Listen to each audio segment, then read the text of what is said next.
Hi guys, and today we'll be reading Chapter 2 of Inkheart by Cornelia Funk. Soon the screen will go black so that you can have a full night's rest without being distracted by any moving pictures. Alright, see you in a bit. Thank you.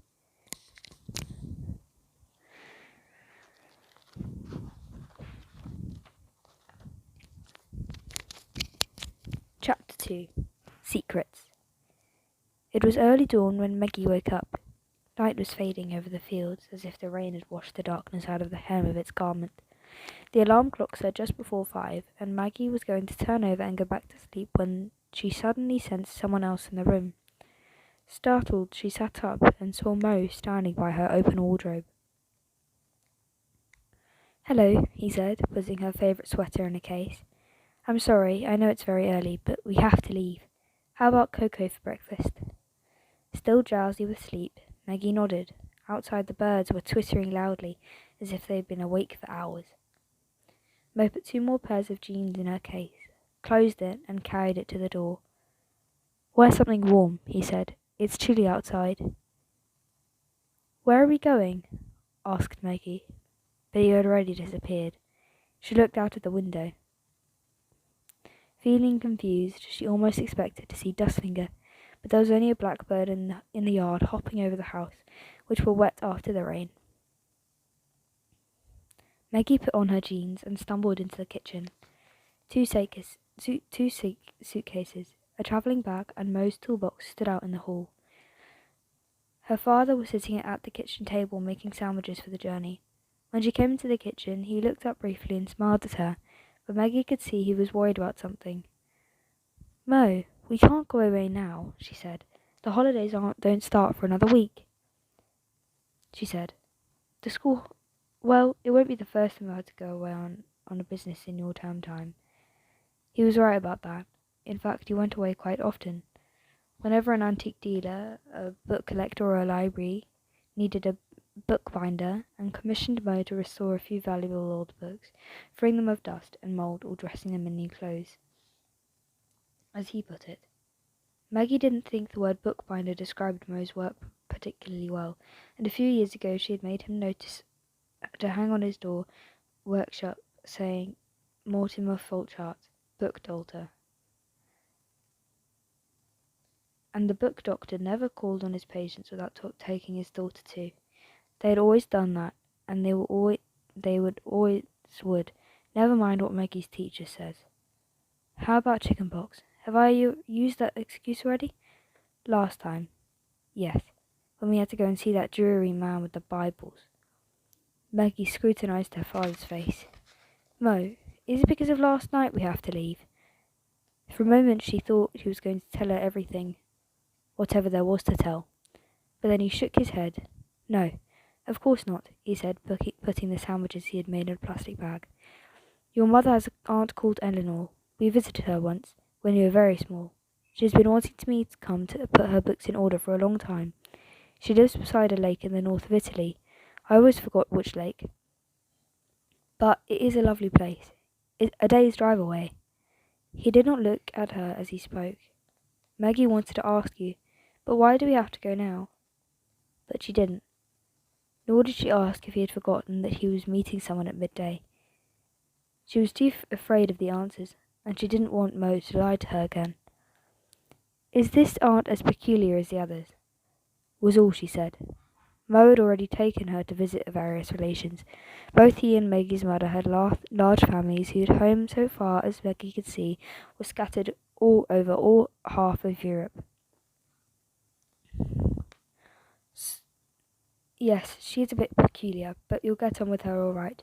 She has some really wonderful books. So how long are we going to be away? It could be quite some time. Maggie sipped her cocoa. It was so hot that she burned her lips and quickly had to press the cold blade of a knife to her mouth. Mo pushed his chair back. I have to pack a few more things from the workshop, he said. It won't take long. You must be very tired, but you can sleep once we're in the van. Maggie just nodded and looked out of the kitchen window. It was a grey morning. Mist drifted over the fields at the foot of the nearby hills, and Maggie felt as if the shadows of the night were still hiding among the trees. Pack up the food and take plenty to read, Mo called from the hall as if she didn't always. Years ago he'd made a box to hold her favourite books on all their journeys. Short and long, near and far. It's a good idea to have your own books with you in a strange place. Mo always said. He himself always took at least a dozen. Mo had painted the box poppy red. Poppies were Maggie's favourite flower. They pressed well between the pages of a book, and you could stamp a star-shaped pattern on your skin with their pepper pot seed capsules. He had decorated the box and painted Maggie's treasure chest in lovely curly lettering on the lid. The box was lined with silver black taffeta, but you could hardly see any of the fabric because Maggie had a great many favourite books, and she always added another whenever they travelled anywhere. If you take a book with you on a journey, Mo had said when he put the first one in her box, an odd thing happens. The book begins collecting your memories, and forever after you have only open that book to be back where you first read it. It will all come into your mind with the very first words, the sights you saw in that place, what it smelled like, the ice cream you ate while you were reading it. Yes, books are like flypapers. Memories cling to the printed page better than anything else. He was probably right, but there was another reason why Maggie took her books whenever they went away. They were her home when she was somewhere strange, familiar voices, friends that never quarrelled with her, clever, powerful friends, daring and knowledgeable, tried and tested adventurers who had travelled far and wide. Her books cheered her up when she was sad and kept her from being bored while Mo cut leather and fabric to the right size and restitched old papers that over countless years grown fragile from many fingers leaving through them. Some of her books always went away with Maggie, others were left at home because they weren't right for where she was going, or to make room for new unknown stories that she hadn't read yet. Maggie stroked their curved spines. Which book should she take this time? Which stories would help drive away the fear that had crept into the house last night? I know, thought Maggie. Why not a story about telling lies? Mo told her lies. He told terrible lies, even though she knew that every time he told one she looked hard at his nose.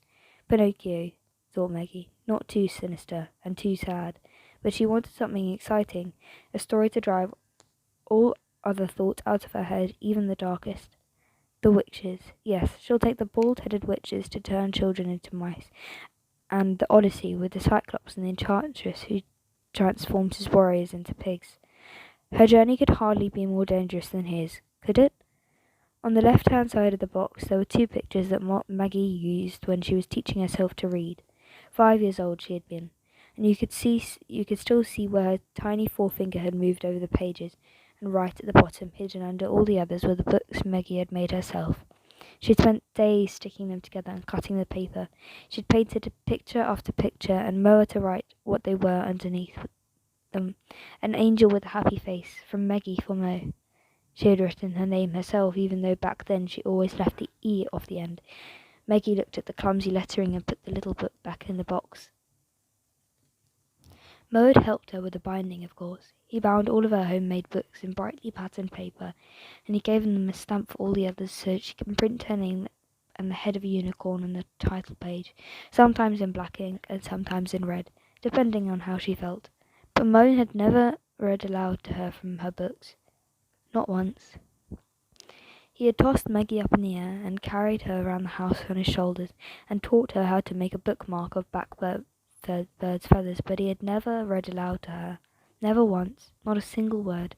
However often she put books on his lap, Maggie just had to teach herself how to decipher the black marks and open the treasure chest. She straightened up. There was a little room in the box, perhaps. Mo had a new book she could take, an especially wonderful book. The door was closed. Mo? Maggie pulled the handle down. The table where he worked had been swept clean, with a stamp, nor knife inside. Mo had packed everything. He had been lying, after all. Maggie went into the workshop and looked around. The treasury was open. The treasury was really just a lumber room, but Maggie had given the little cubbyhole that name because it was where Father stored his most precious materials, the finest leather, the most beautiful fabrics, and his most precious materials. the marbled paper and stamps to print patterns in gold on soft leather. Maggie put her head round the open door and saw Mo covering a book with a brown paper. It was not a particularly large book. The green linen binding looked worn, but Mo quickly hid the book behind his back as soon as he noticed her. "What are you doing here?" he snapped. For a moment Maggie was speechless with the shock. Mo's face was so dark. "I only wanted to ask if you had a new book for me. I've read all the ones in my room, and—" Mo passed his hand over his face.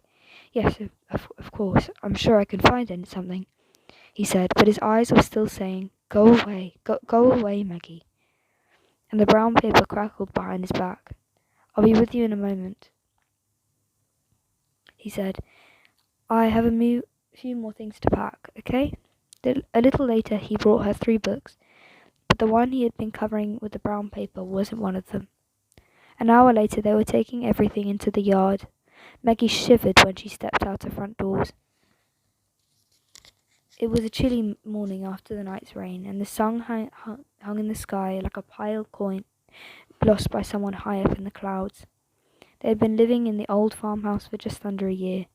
Maggie liked the view of the surrounding hills, the swallow's nest under the roof, the dried-up well that yawned darkly as if it went straight down to the earth's core.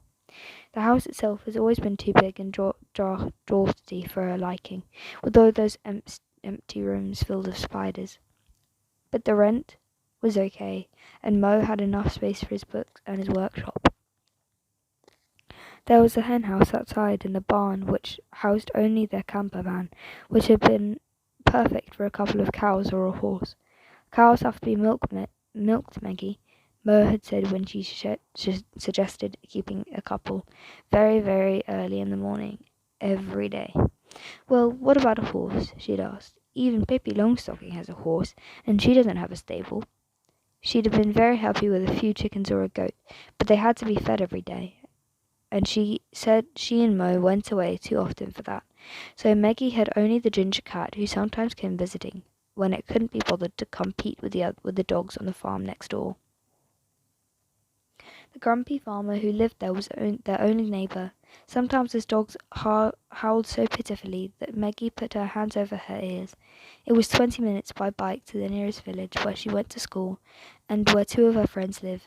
But Mo usually took her in a van because it was a lonely ride along a narrow road that wound past nothing but fields and dark trees. "What on earth have you packed in here? Bricks?" asked Mo, as he carried Maggie's book box out of the house. "You're the one who says books have to be heavy because the world's inside of them," Maggie said, making laugh for the first time that morning. The camper van, standing in the abandoned barn like a solid multicoloured animal, was more familiar to Maggie than any of the houses where she and Mo had lived. She never slept more deeply and soundly than in the bed she had made in it for her. There was a table, of course, with a kitchen tucked into the corner and a bench to sit on. When you lifted the seat of the bench, there were travel guides, road maps, and well-worn paperbacks under it. Yes, Maggie was fond of the van, but this morning she hesitated to get in. When Mo finally went back to the house to lock the door, she suddenly felt that they would never come back here, that this journey was going to be different from any other, that they would drive further and further away in flight of something that had no name, or at least none that Mo was about to tell her. "Very well, off we go south," was all he said as he got behind the steering wheel. And so they set off, without saying goodbye to anyone, on a morning that still seemed much too early and smelled of rain. But Dustfinger was waiting for them at the gate.